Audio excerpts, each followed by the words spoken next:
Hi, this is Leo Knighton Tallarico, and we are doing another edition of Perspectives from the Sky.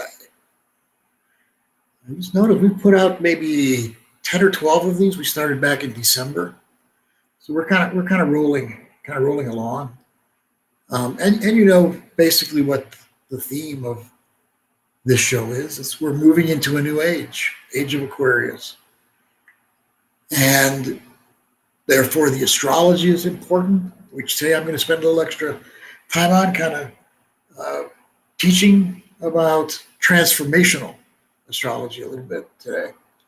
And of course, another big part of the show has always been extraterrestrials, because I am a firm belief that that issue is going to get bigger and bigger as this year moves on. There's some interesting connections astrologically to the Roswell incident, the connections that were there then, and the connections that are there this year. So I feel that that's happening. You know, last time we had on Peter Sterling, and he kind of talked a little bit about the UFO angels too. He actually talked about. The point is that consciousness is how things really change. I mean, they change on an outer level too, but really the depth of change happens inside ourselves. As Christ said, and I'm not, a Christian necessarily, but he said the kingdom is within. And I'm sure that's what he meant. And the kingdom is within. Because what work we do on the inside of ourselves has a lot to do with how our life is going to be on the outside. So, again, we got the alien, ET. We're also talking more and more, we're going to be talking about social justice. And that's part of the Aquarian age too.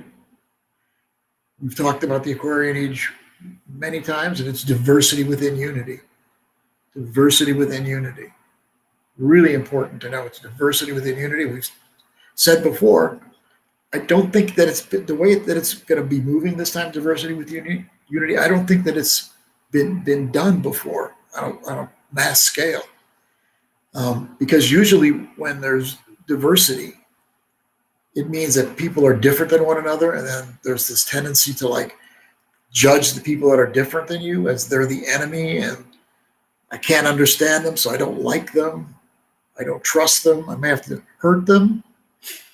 And then the other end is unity, and unity all too often has been about everybody's going to look the same, think the same, be the same. And that's how we get unity. Well, that's an easy way to get unity. But the actual diversity within unity, which is everyone, every country, every culture, every person, every way of being, every way of thinking, is, as long as it's not hurting anyone else, is accepted for what it is, honored and respected for its difference. And then from those differences, there's a coming together, a sense of unity, common cause. I mean, one common cause that's kind of obvious is we're all humans. And so our common cause is to have a healthy, prosperous, loving, caring family together. Sounds easy, but is it? Look at a lot of personal families. That's not so easy. And also caring about those that are different, not so easy. Once you get into a certain groove inside yourself, a certain place in your consciousness, then you find it's not only not difficult, it's feels natural and normal to be in that kind of state where everyone is different. It's okay. Doesn't mean you're not going to be nervous about people that are a lot different, and tendency to not trust people that are totally different. But in time, you learn that they just are different. Doesn't make them bad. And I bet a lot of people that listen to this show were black sheep in their family, just guessing, and feeling they couldn't quite fit into the mainstream the way they would have liked to. Felt very different. And so they get what I'm saying when I say diversity within unity. You can be weird. You're not hurting anybody. Who cares? So that's been the main thrust of this show, is consciousness it takes to get into the Aquarian age. And it's not just about diversity within unity. It's also about individual rights. It's about we, the people, the power of the people. It's about we don't bow down to kings and queens. Sure, if they scare the hell out of us, we will.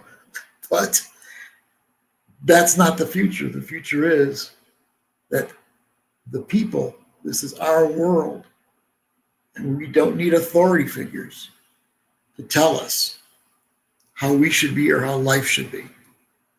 That doesn't mean you don't have teachers and mentors and people that are authorities on certain things that you listen to because they know what they're talking about. But when it becomes you're lesser, you're like their slave, or you're their fetch their coffee or whatever else it is, that's no longer something that will be a part of this age of Aquarius that we have begun. But we have an awful long way to go in our consciousness to get to the place that's really happy and healthy. I'm going to talk a little bit about my own life today. Because I want to look at transits that have been happening in my life, maybe share with you all to get a sense what transformation is and the planetary elements that are a part of transformation.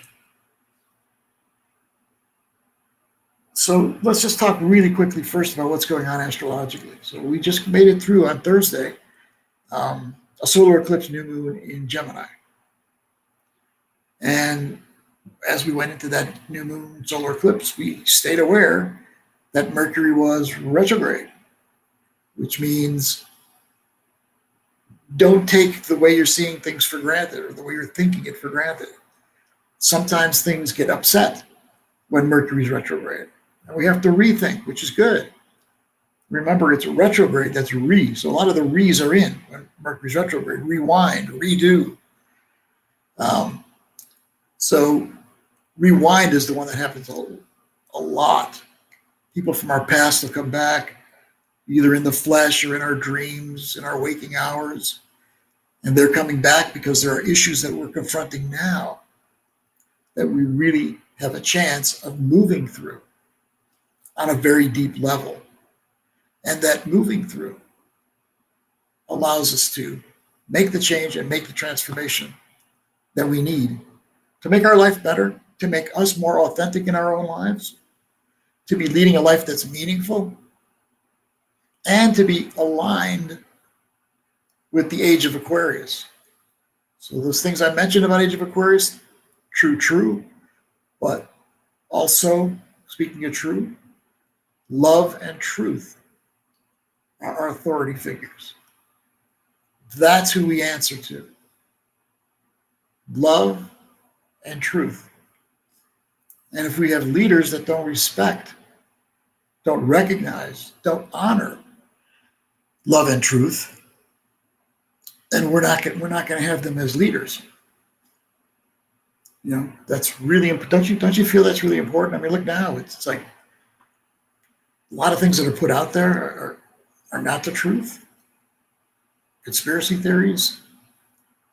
I don't blame people for having conspiracy theories because the truth that they're given doesn't make any sense. So they're looking for other answers. I understand.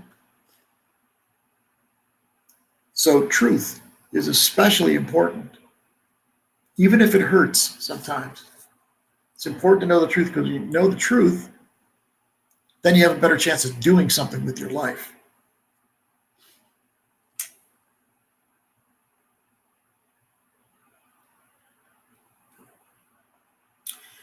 So in the coming weeks, let me add one thing. So the new moon, Mercury retrograde, which will be retrograde until the 22nd of this month.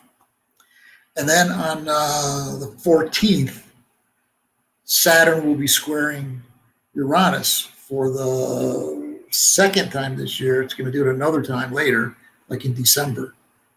And so Saturn-Uranus is interesting in more than one way. Keep in mind that until 1781, we all saw Saturn as the furthest planet out. And that was just life. And that's partly what we all saw like astrology like about fate more than anything else. Like we humans are subservient to fate. We must follow what fate tells us that we need to do. And of course, there's some truth in that still. But with Uranus, Neptune, and Pluto coming in, there's more of a sense that human beings have some choices too, that everything isn't so cut and dry. So when you look at 1781, when Uranus was discovered, keep in mind Uranus is the ruler of Aquarius. If you want to know the meaning of a planet, look and see what's going on the ground at the time that they're discovered. So in 1781, there were two very powerful revolutions going on. One in the New World, America, and the other one in France. And it's about power to the people. Think about it. Power to the people.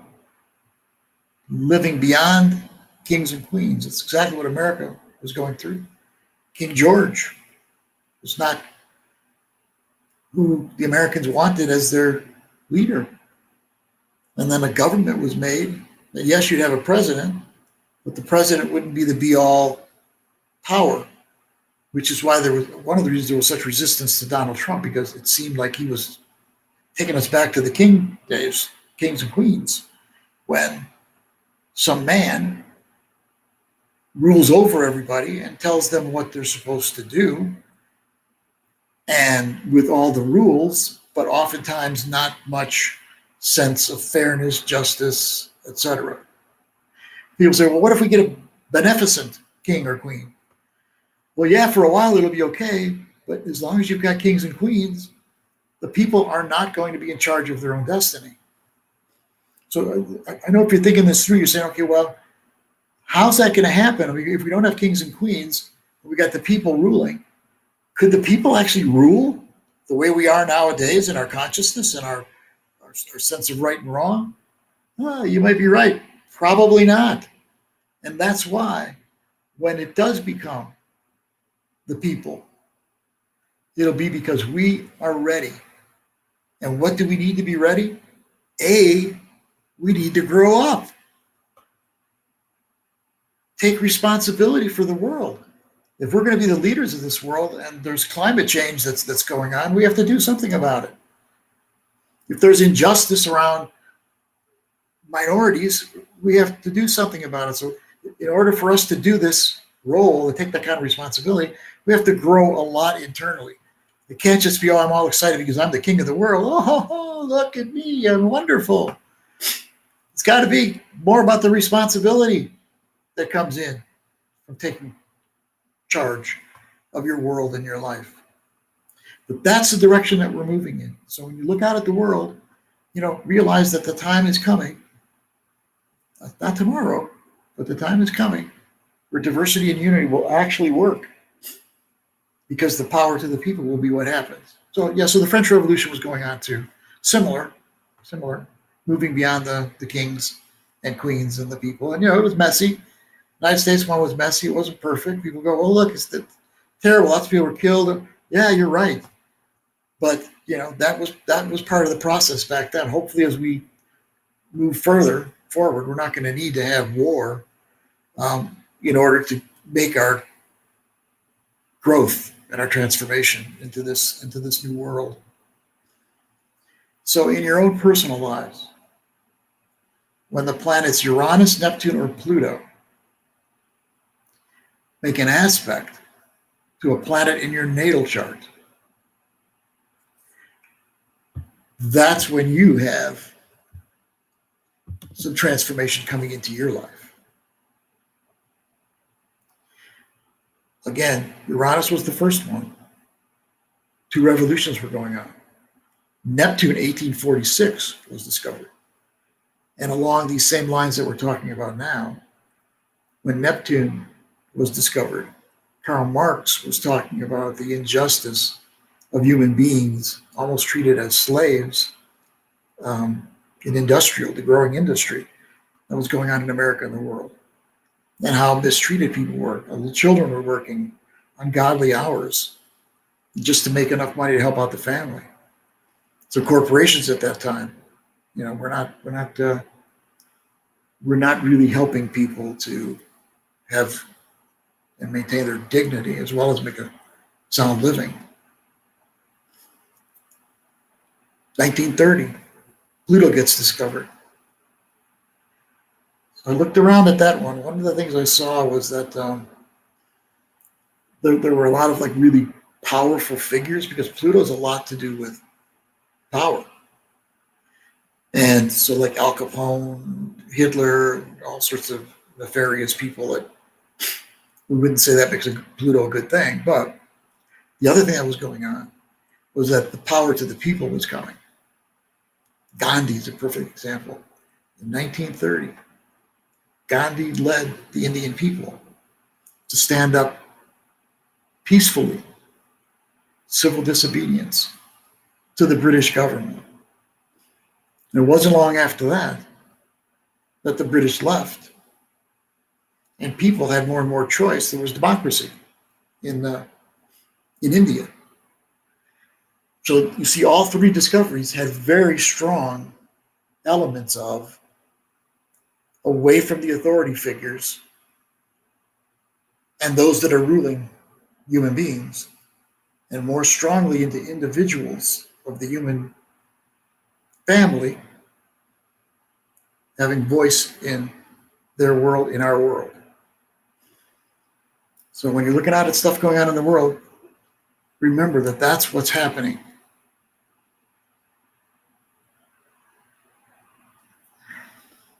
I'm going to take you back into my early life.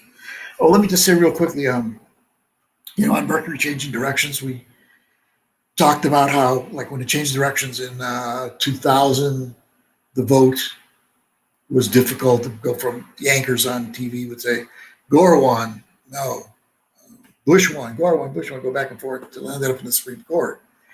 So that was Mercury changing directions from retrograde to direct. This last time too, the same thing happened. It's, that's kind of rare, but the same thing happened again. And there was Trump disputing the election, and there was cheating, and then he had all these recounts that he asked for. So those all happened. So there was the same kind of, not nearly as what's going on here as Bush Gore, but still a lot of confusion around who won the presidency. So the third time I wanted to mention about Mercury changing directions like that. This one's where you're going to say, oh my God, too bad people didn't know astrology. Too bad people at the top aren't following it. Because on the night that Hiroshima got bombed, by a nuclear weapon, wiping out a couple 100,000 people, Mercury was changing directions. So when I say to people, when there's a Mercury retrograde, just be careful. Know what's going on. When it's changing directions, remember that even more so.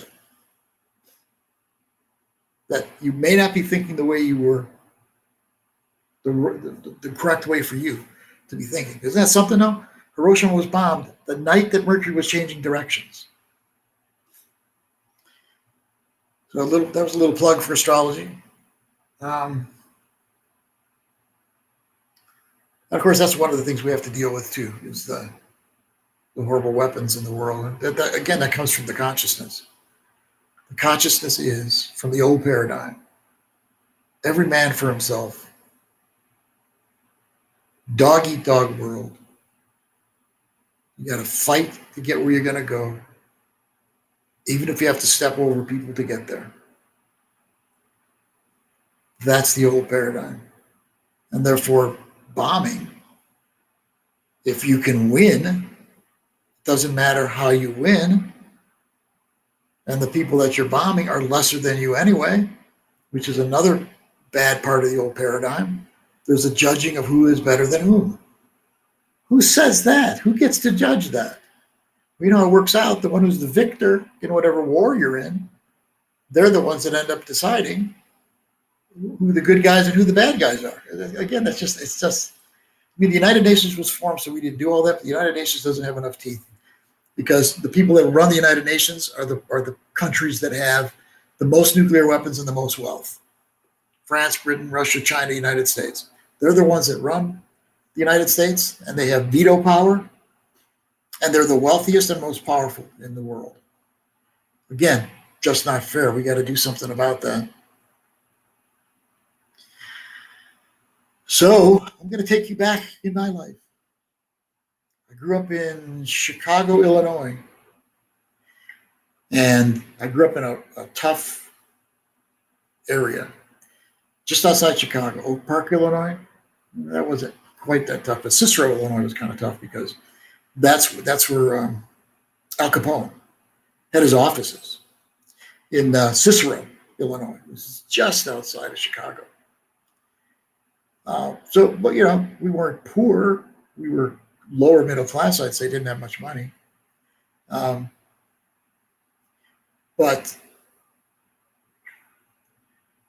what I was doing with my life at that time sounded like a great thing. I mean, I was a sales manager, so I was making okay money, and my dream was to be a singer.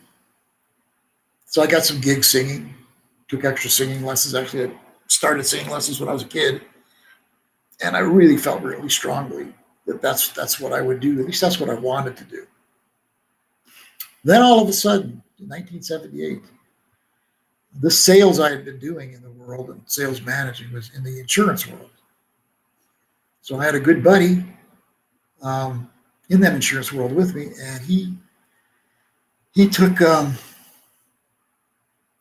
this class, and then after he took the class, he got this really strong sense that he wanted to invest in it and teach it himself.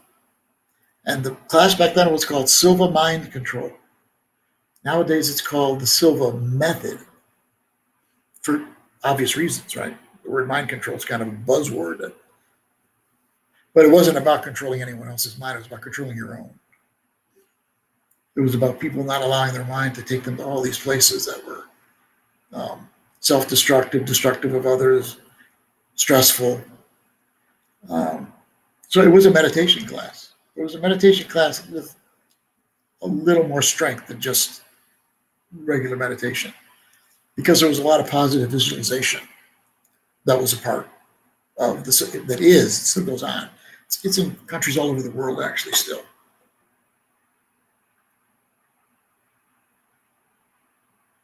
So I took that class because my partner, my friend, said, I would like you to join me in this class. It's really special. We'll invest a little bit of money, and I've got the whole Midwest, he said. We've got Chicago and Milwaukee and Des Moines, Iowa, a few other cities in the Midwest. And, I said, I don't know, maybe.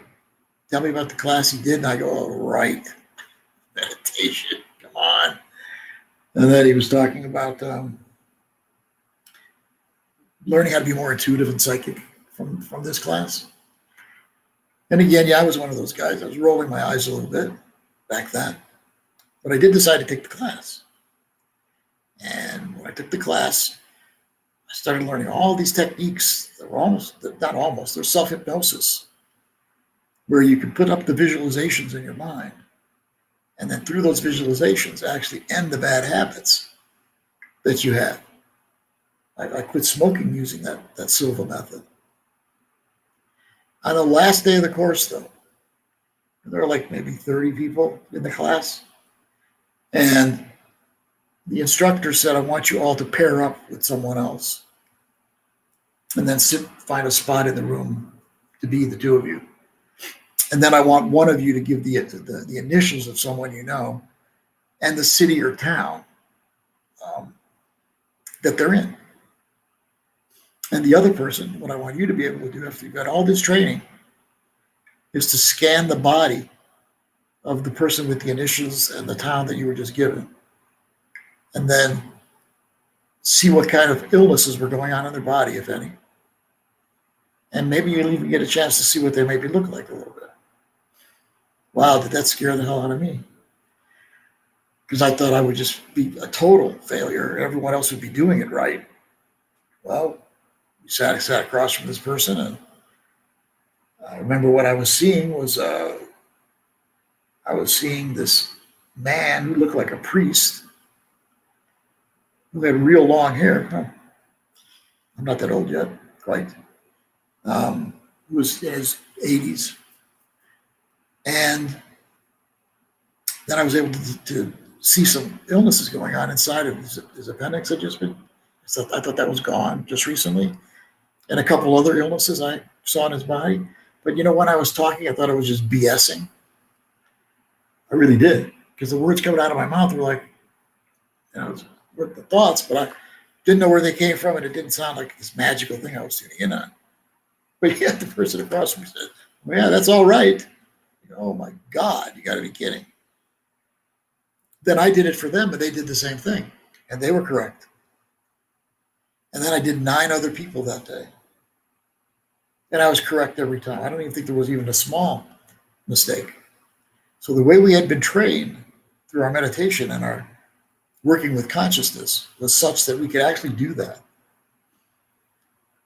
This blew my mind. I then realized I don't think I can do the work. I can't sell insurance anymore. It doesn't feel right to me. And maybe I got to rethink this singing career too.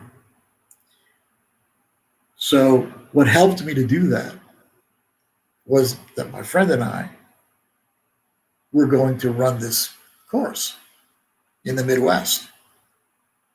And, we'd split money and we'd probably come out okay and feel really good that we're bringing such a wonderful course to the Midwest, to the world. So I quit whatever job I was in at that time and started moving forward. Let me tell you what was going on planetarily, since we're talking about transformation. And again, transformation means the outer planets are having a powerful effect on your natal chart. So there were a few really powerful aspects going on when I took that class, but the one most meaningful, excuse me, was the planet Pluto. Remember that one in 1930 I told you was discovered? Planet Pluto was making a close aspect conjunction to Saturn, natal Saturn in my chart. Saturn in a person's natal chart, it's like your security. Saturn is gravity. So the things that keep you feeling connected to the earth, connected to your body. So issues that were about security and safety and structures in your life. Pluto is the guardian of the underworld.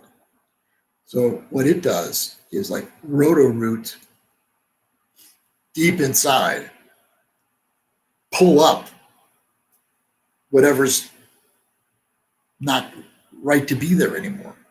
Remember, on Saturn is like that's your structures and your safety and your security. So when the day that I took that course, Pluto, I think was exactly square by Saturn, and so my whole life got uprooted. It didn't feel bad though. I mean, if I would have thought about it too long, I already had a couple of kids. If I had thought about it too long, I go, oh my God, what am I doing? But it felt so right. I felt so guided by the universe. I felt so guided by something beyond myself that these security things didn't matter. I had to do this. And of course, Pluto with Saturn meant my security was being taken away to a large extent, because now the money wasn't guaranteed with a check and benefits and stuff. It was okay, money was coming in, but it wasn't as secure and stable. And early on, after taking that course, I wanted to test some of the techniques. By the way, if anyone's interested, you look up Silva method and you'll find that it's still there, that you can take the class. So there was this one exercise. It's called Mirror of the Mind. I still use it and help my clients use it. And it's about putting up mirrors in your mind to change things at a very deep level. So the first thing you do is you put a dark mirror up in your mind, a dark framed mirror, I'm sorry. And inside you put it the things that you want to have changed, like who you are at that moment in time. And then you put up another mirror. No, first you throw that mirror out. In your mind's eye, you send it out to a black hole in the universe, or 6 feet down underground, whatever way makes you feel it's gone. Now you never go back to that mirror again. Now you put up this other mirror and you put a light frame around that mirror. And inside that mirror, you put in what it is that you feel you're growing into, what it is that you want. Different people have a different way of doing it. I mean, at first it was what do you want is where I was at. Now that through the years, I feel it's more like allowing the universe to have a voice in that too, not just me. So it's co-creation. So in that light frame mirror, I say, this is what I want. But I also give way to what the universe is going to put into that same mirror. So what did I want to use for it first? In Milwaukee, it was our lowest attended class. Like in Chicago, we'd have 30, 35 people. Even in Madison, Wisconsin, we'd have, 15, 20. But in Milwaukee, for some reason, we'd have like 4 or 5 people in a class. It's a bigger city than Madison. It's a bigger city than a lot of the other ones that were in the Midwest. For some reason, nobody would come. So I started doing this mirror the mind in myself. And I said, I'm going to really do it for something that most people are going to say can't happen. I programmed my mind for 30 people to be in that class. And what did I do? I visualized that the instructor wasn't going to be me for that class. The instructor was going to give me a call at the end of the class and tell me there's 30 people. And then I'd be looking at the roster and seeing the names. I mean, really making it real. And meditating 4, 5, 6 times a day, 20 minutes each time. It wasn't laborious. Meditation is wonderful when you really get into it. So I really was going for it. And, in the back of my mind, I'm thinking, come on. But another part of me really believed. And it does take that, because there's 3 ingredients to making this work. Desire, how much you want it. Belief, you believe that what you're doing is actually going to work, what you're programming for. And see, the hardest one is to expect it to happen. So desire, belief, expectancy. So I worked on those 3 really hard. So I no longer would be skeptical in my mind. I was working so hard at it. Then came the day of the class. And I told the instructor to give me a call at the end of the class to tell me how many people were in it. And I did not tell this instructor what I was doing. He called me that night. I was programmed for 30 people. He told me there were 30 people signed up. It still makes me emotional. There were 30 people signed up for the class. There'd never been more than 4. And not only that, it wasn't 28. I would have been happy with 28 and think I had a victory. 28, 27, 32, 30. Now, I had been motivated to not do the insurance and singing careers. Now it was like there's no turning back. This is gold on a spiritual level, this class. So after that, I just followed my heart and my mind, many new changes. Ended up losing my family at that time. But then I wouldn't be with Deborah if I hadn't. So, you get the bigger picture, like in transformation. Like, this is not right for you. It's blocking your authenticity. It's not allowing you to go into your higher self and stay there. And so you got to do some things that maybe feel ruthless at first. When you have to let go of things and people that, it's sad. But I did. And everything grew in leaps and bounds after that. I had a lot more Uranus, Neptune, Pluto transits. Moved to Madison, Wisconsin, out of Chicago, then to the Bay Area. Met Deborah in the Bay Area. We started a spiritual renaissance. Moved to Santa Fe, stayed there for a number of years.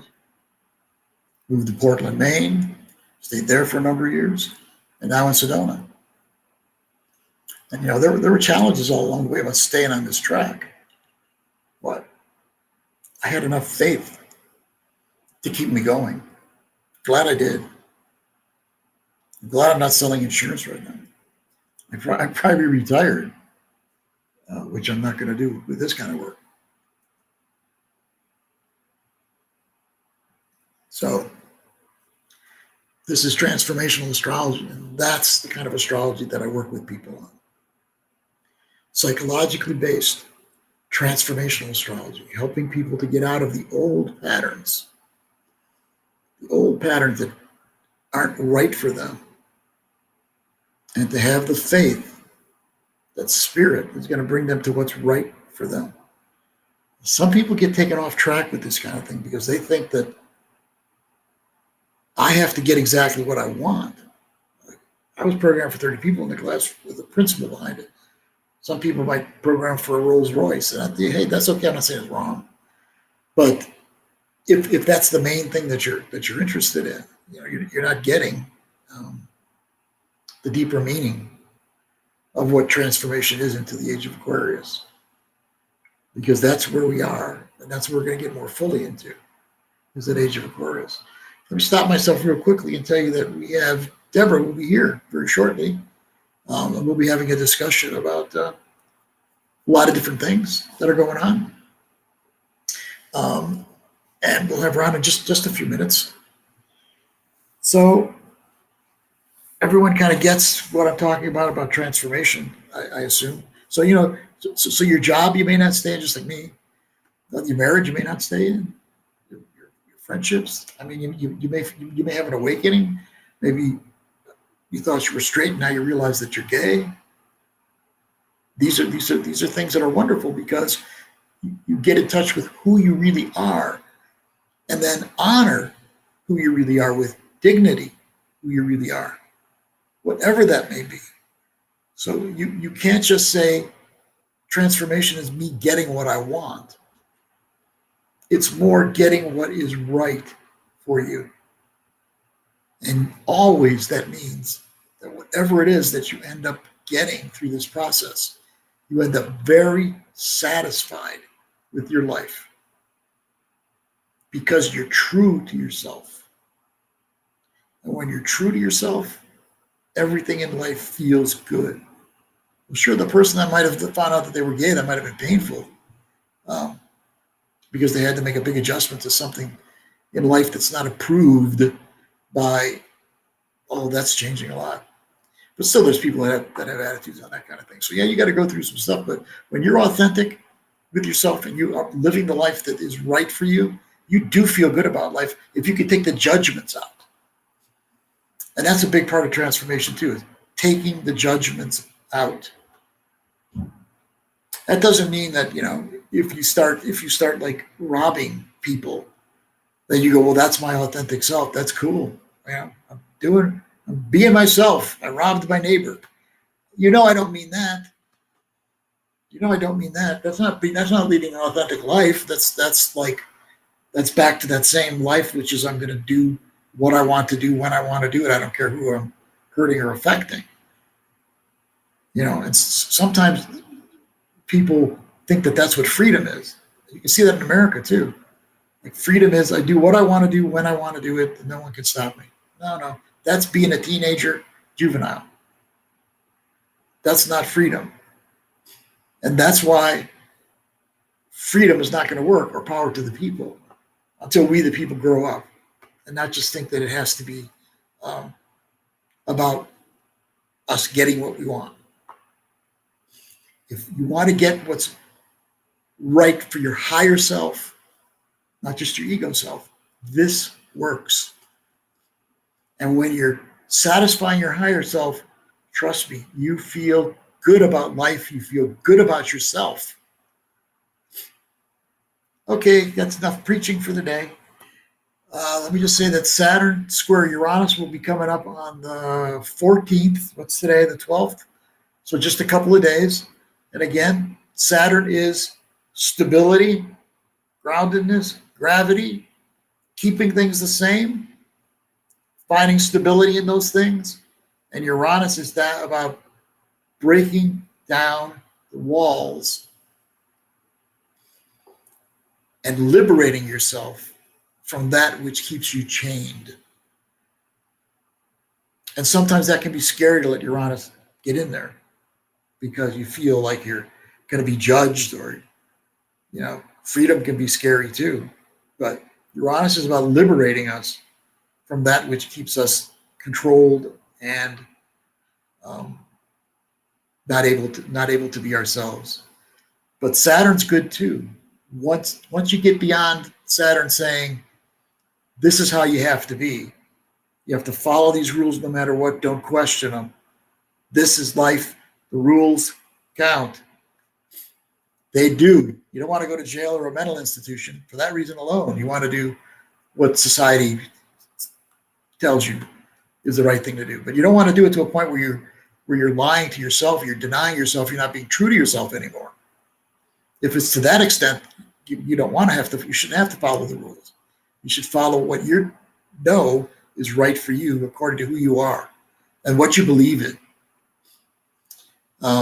So that's Saturn and Uranus. So Saturn can be like security and order. There's nothing wrong with security and order. I like it. And Uranus is about breaking out of those boxes and liberating yourself.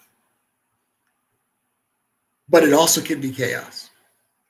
So Saturn all the way over is like fascism. Think about it. And Uranus all the way over to the other side can be anarchy. So I don't anticipate that that's what we have coming, but we may have a little bit of a feeling like that, like people breaking away in the revolution of life, and then those that are in charge in a militant way, keeping them back. Remember this last eclipse, I got Deborah coming on real shortly. Remember this last eclipse that we had, it is conjunct the United States Mars. It's Mars in Gemini at 21 degrees. And this eclipse was at like almost 20 degrees of Gemini. So it doesn't mean that necessarily the police or the war is going to happen on the day or within a couple of days, or sometimes it does. But it does mean you have to look and see what's going on with those kind of topics. So I'll tell you what was going on. On the day of the eclipse, the United States Secretary of State, it's supposed to be like a diplomatic person, said that Iran, within weeks, was going to be capable of having a nuclear weapon. Come on, we know what that means. We know what that means. It's been done before with Iraq and other places. It means these people are close to getting the nuclear weapon, and we got a damn good reason for going in and stopping them. So the odds that Israel is going to go in there, along with the United States, I think there's a decent chance of that. And they're talking more and more war. China, Russia, Iran, North Korea, and this is part of the old paradigm that has to go. It's got to go. We have nuclear weapons because of that paradigm. I need to be the most powerful. Therefore, I keep looking for a better weapon. There's no way that can further us as a human family. No way. So be ready for the military-industrial complex of the United States to be challenged more and more. And that's Pluto in their second house. And there's a Pluto return that's happening now, just starting. Like Pluto coming back to itself takes 250 years. That's how old the United States is. It's the first Pluto return. And Pluto's the military-industrial complex, and that's what is going to be challenged over the next few years. The military-industrial complex, which means military police on the one hand, corporate economy, and big banks. That's what's going to be challenged. Okay, now I think it's time to bring a little beauty and grace and get me off the stage here. So, Deborah, are you ready to come back on the show? Okay, nobody can hear you yet, so. Can you hear me? Oh yeah. But yep. You're not there anymore. I should be there. Oh no, how come I'm not there? You can hear me though, right? Everybody can hear me. I can hear you, but I can't see you. Well, that's not, you can't see me at all? I can see. Why can I see me? I don't know. Maybe this will help. Usually you see both of us. And now it's only me, right? Yes. Okay. There we go. Hey. Oh, That's by the better. way, next show, real quickly, we're bringing back on Lauren Perot, and she's going to do some live psychic readings on the air. Got a call-in number for the show. We're going to give it to you next time. And she's graciously said that she would like to do some readings for people. I think a lot of them might be like, she's a medium, so I think there's going to be some of like people that have passed on. You're going to be able to bring up to her, and she'll bring them to you. So keep that in mind, our next show. And now, without any further ado, Deborah, Leo Knighton Tallarico the First. Yes, here I am. So Deb, tell yeah. us what your viewpoint of this moment is spiritually and things like that. Well, so my view right now is that we are moving into this new world, and I am focusing as much, if not most, of my energy and concentration on that, on the new earth, the new golden age, the Aquarian age, and kind of unplugging in some ways from the world, and tuning in with the energies of what's being born now. And as I talked about last month on this show, there's a lot of exciting things shifting. And when we had the full moon eclipse, according to the Toltecs, we left the fifth sun of 6,625 years and entered a new sun. The new sun being the sixth sun, which began a whole new 6,625 year cycle. And to me, that got me really excited. And then to learn a little bit more about that sixth sun. So that's their way of saying there's a new age too. Yes. According to their way of looking at new age. Yes. And part of that also was that between 2012 and 2021, we moved through 9 underworlds to get to the end, and it was the ending of that large cycle. And when I think about my life since 2012 till now, it feels like I've gone through 9 underworlds, and I feel like our planet's gone through 9 underworlds. All the things that have come out and all those kinds of things on our planet. And so the sixth sun, though, is a whole new era of much more feminine, magnetic, dreaming kind of energy, more inward focused rather than outer success focused. And to me, that's what we need. We need to kind of, I don't know, it's not really returning, because we're not returning. We're moving forward. We're evolving.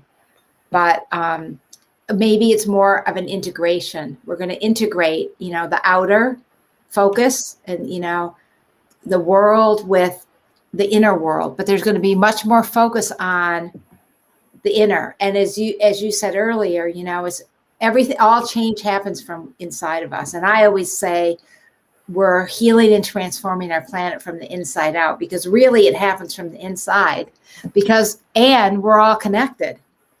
So for change and new energies to come in, we all have to do the inner work inside of ourselves and dream, go into a dreaming of the new earth.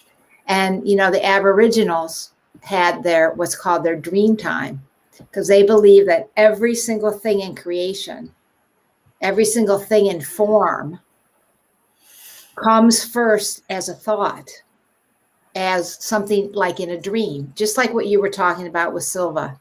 Yeah. So it's like that's that time. And yesterday when I was at the creek here in Sedona, Oak Creek, I was tuning in just naturally with the waters. And I knew that last night, Venus and the moon were conjuncting each other in Cancer. And in the Venus cycle that I've been studying and working with, in the Venus cycle, it's the second gateway, or the sacral chakra gateway, in the ascent of Venus from the underworld to her highest place in the night sky.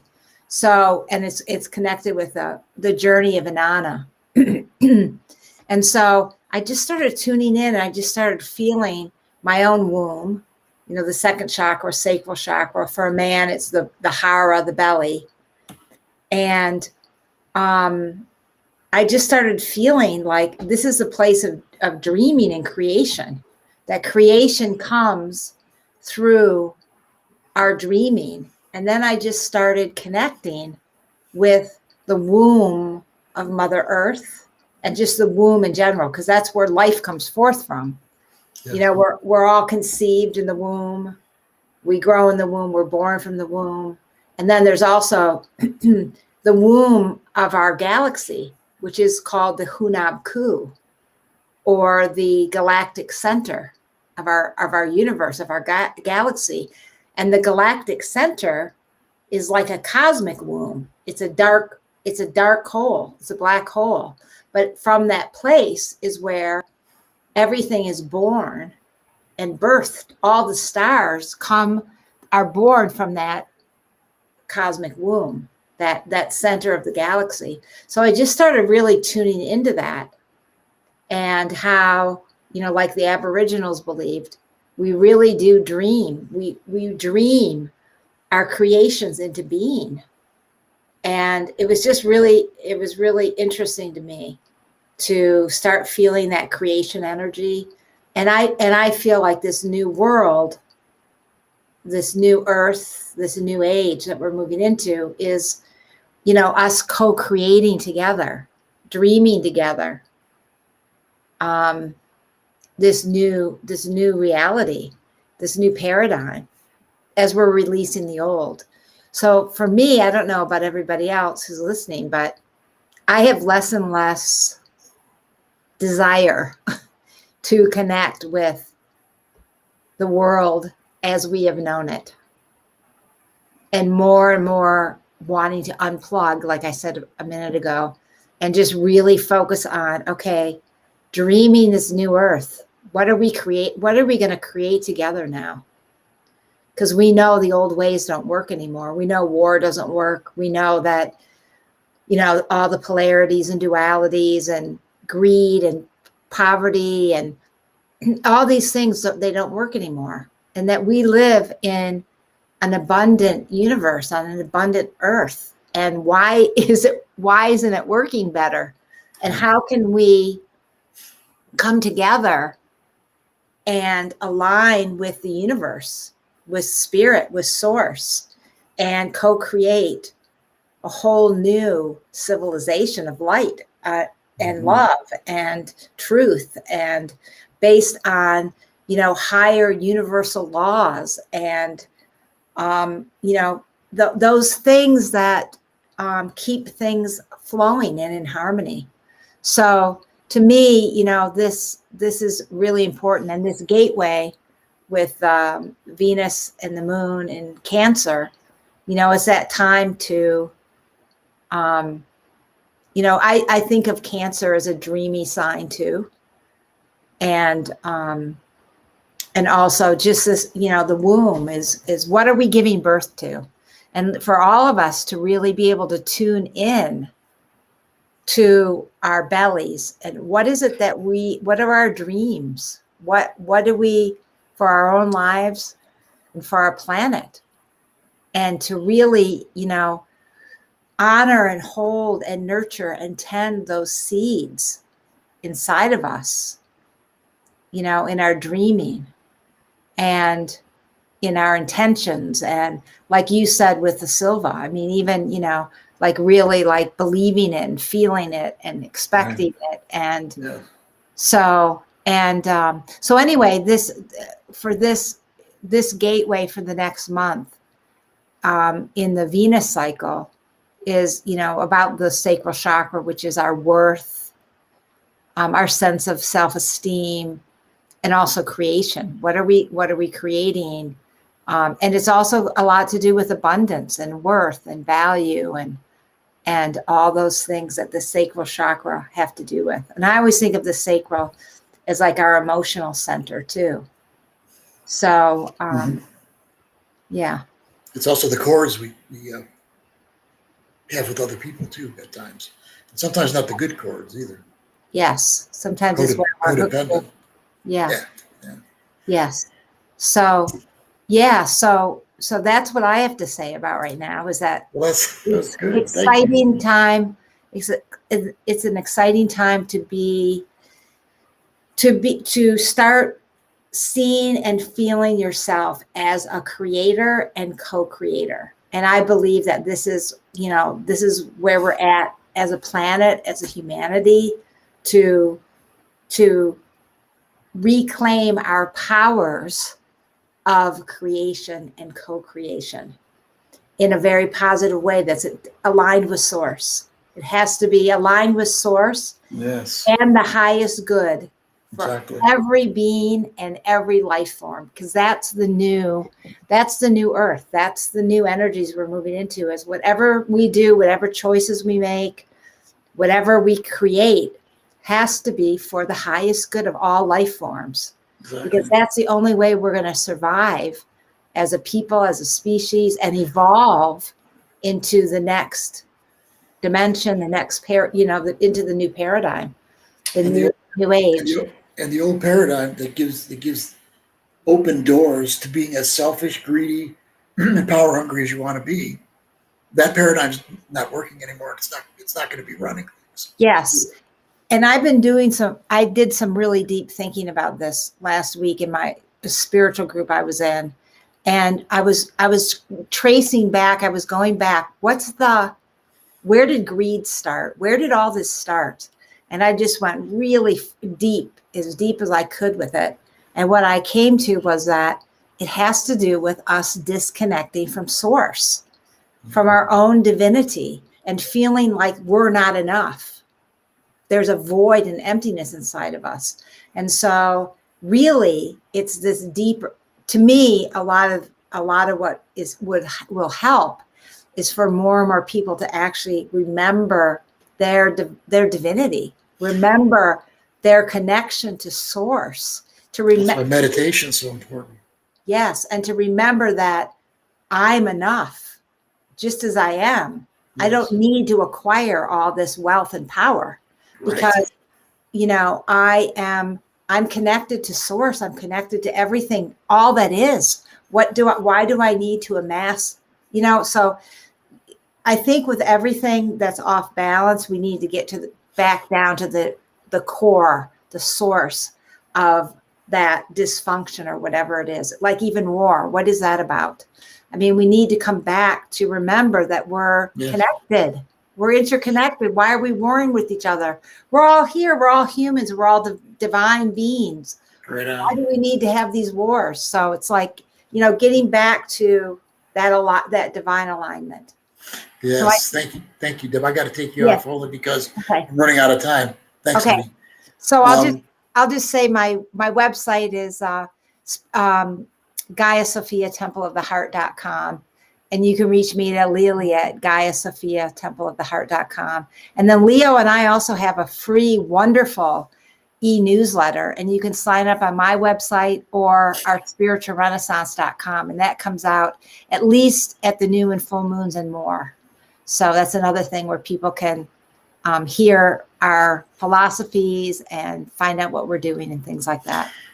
Thanks, Deb. And you can also get a hold of me at leoknightentallarico.com. And I also put out a Perspectives from the Sky blog every week. I'll have one out later today. In the coming weeks now, we're going to be talking a lot more about the ETs. When Deb and I did a radio show together, I interviewed Dr. John Mack, who did a real in-depth search for abductees. Let's say they were abducted by ETs.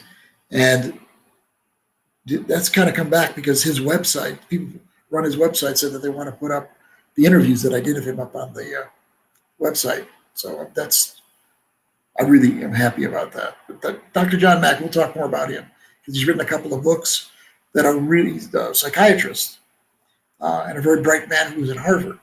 And he interviewed all of these people who said they were abducted. And it's true. We'll talk more about him in the coming weeks.